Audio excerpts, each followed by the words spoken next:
Shalom. Hari ini kita akan bersama-sama belajar bab yang ke-8 pendidikan agama Kristen. Bagian yang pertama.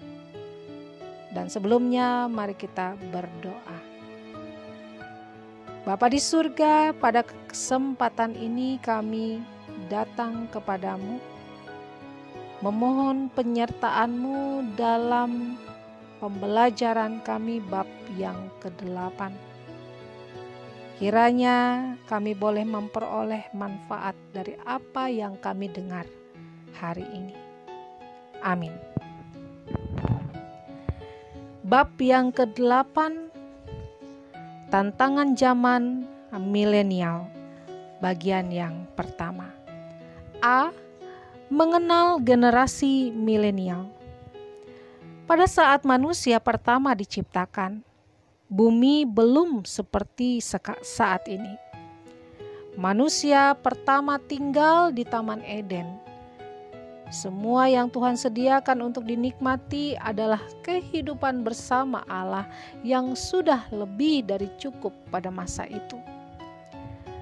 Namun kemampuan akal budi manusia yang diberikan oleh Allah tidak membuat manusia berhenti dengan hanya menikmati semua pemberian Allah di Taman Eden. Manusia terus mencoba belajar sesuatu yang baru, menginginkan yang lebih dari apa yang sudah dinikmati bersama Allah. Bahkan keinginan menjadi sama dengan Tuhan akhirnya membawa Hawa jatuh ke dalam dosa. Dosa membawa seluruh alam jauh dari Tuhan dan hadirat-Nya. Dosa juga menguasai bumi dan membelenggu manusia sehingga memberontak kepada Allah. Saat ini kita berada pada zaman milenial. Ciri gaya hidup masyarakat milenial dapat kita jumpai dimanapun, baik dalam dunia pendidikan, pekerjaan, kegiatan sosial, layanan, kesehatan, instansi pemerintah, maupun dalam gereja. Beberapa ciri gaya hidup generasi milenial yaitu sebagai berikut. Yang pertama, terbuka terhadap inovasi. Masyarakat menyambut setiap penemuan baru dengan antusias. Misalnya saja informasi terkini, penemuan obat untuk suatu penyakit tertentu, cara bersosialisasi, penggunaan teknologi canggih, perubahan pola hidup, bahkan gosip yang beredar di kalangan selebritis. Yang kedua, menghargai waktu. Masyarakat modern menggunakan lebih banyak waktu untuk berusaha, menambah penghasilan dengan berbagai cara ataupun bersosialisasi. Dikatakan time is money, tidak lagi menjadi sebatas slogan untuk memotivasi seseorang menghargai waktu. Slogan tersebut telah benar-benar dilakukan. Dan masyarakat modern juga memiliki mobilitas sosial yang tinggi. Mereka membentuk komunitas-komunitas tertentu berdasarkan kesamaan, kepentingan, ataupun hobi. Misalnya, klub kebugaran, klub pecinta makanan sehat, klub pecinta lingkungan, dan sebagainya. Yang ketiga, bertindak rasional daripada irasional. Masyarakat modern tidak lagi terlalu terikat pada tradisi atau adat istiadat. Mereka mengikuti kehidupan modern yang lebih mengutamakan akal budi dan pemikiran yang rasional, sehingga setiap keputusan dan tindakan dilakukan dengan penuh pertimbangan dan perhitungan yang tepat. Contohnya, generasi muda saat ini lebih memilih menggelar resepsi secara sederhana daripada resepsi yang penuh acara adat. Dan kalaupun dalam resepsi tersebut masih ada kegiatan adat, hal tersebut semata-mata hanya untuk memenuhi tuntutan keluarga. Yang keempat, menghargai prestasi. Setiap pekerjaan atau jasa berhak mendapatkan imbalan yang setimpal sebagai bentuk penghargaan terhadap profesi.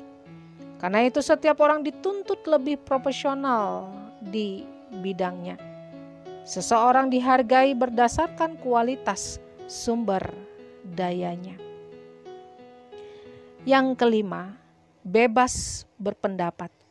Setiap orang bebas memberikan pendapat atau pandangan sebagai penilaian pribadi, tidak tergantung pada penerimaan atau penolakan masyarakat luas. Pro dan kontra di antara masyarakat justru diterima sebagai kemajuan dalam cara berpikir masyarakat yang heterogen. Perbedaan pendapat dipandang sebagai kekayaan yang harus dihargai dalam masyarakat majemuk. Yang keenam, menghargai harkat hidup orang lain. Masyarakat zaman modern menempatkan harkat hidup sebagai hal yang utama, sebagai keinginan untuk dihargai dan diterima sebagai pribadi dan makhluk mulia yang diciptakan Tuhan. Setiap tindakan yang merugikan orang lain dipandang sebagai tindakan yang layak mendapatkan ganjaran atau hukuman. Ada tindakan yang mendapatkan hukuman sesuai dengan hukum negara, seperti tindakan pembunuhan, pemerkosaan, atau pencurian. Tetapi sikap kasar terhadap anak atau menelantarkan anak karena alasan ekonomi biasanya mendapatkan ganjaran masyarakat seperti dikucilkan atau menerima sikap sinis dari tetangganya, bahkan dilaporkan kepada Komisi Perlindungan Anak atau yang menangani kasus kekerasan dalam rumah tangga. Memang semua pencarian, usaha, dan kerja keras manusia mendatangkan perubahan dan perkembangan dunia ini dari zaman ke zaman. Masa berganti masa, zaman berubah, meninggalkan jejak-jejak baik dan buruk. Setiap generasi pun menjadi pemilik masa pada eranya. Zaman ini adalah milik generasi milenial dengan semua gaya dan kemajuannya. Namun seperti masa-masa lainnya, era milenial juga mendatangkan banyak kepedihan karena kebanyakan masyarakat hampir tidak dapat membedakan mana kebenaran dan dosa. Kepekaan orang percaya ditumpulkan oleh tawaran kemudahan hidup. Gaya hidup milenial memberikan ciri tersendiri, membuka wawasan, memengaruhi cara berpikir serta pergaulan yang lebih luas. Gaya hidup milenial yang tidak dikendalikan dapat menghilangkan nilai-nilai luhur yang pernah ada seperti gotong royong dan kepedulian sosial. Era ini dikendalikan oleh digitalisasi dalam berbagai aspek yang menawarkan efisiensi waktu, biaya, dan kualitas yang tidak mengecewakan.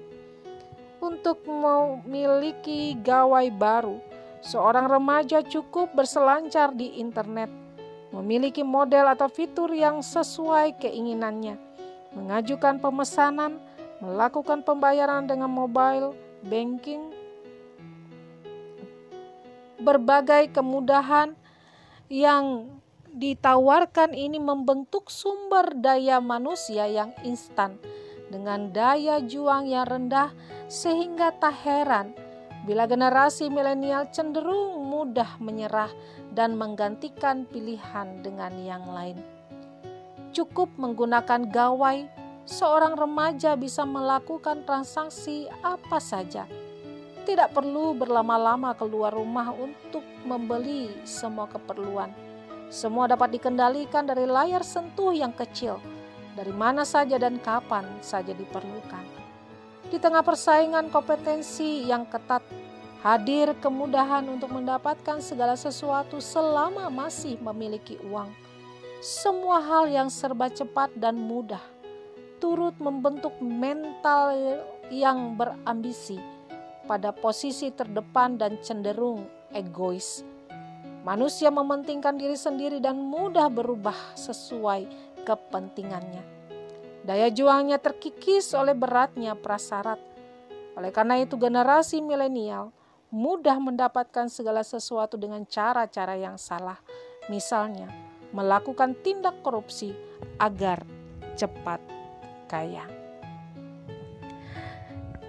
Demikian bab yang ke-8 bagian yang pertama. Mari kita berdoa.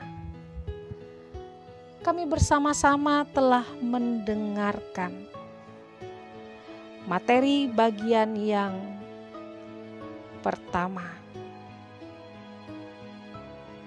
Kami memohon kepadamu ya Allah, terus bimbing dan tuntun kami menjalani masa-masa hidup kami yang penuh dengan tantangan dan rintangan. Dan kiranya kami yang menyadari bahwa kami adalah generasi milenial boleh dipenuhi dengan hikmat yang berasal dari Tuhan, sehingga kami tidak salah melangkah, tidak salah memilih, tidak salah mengambil keputusan. Kami memohon. Amin.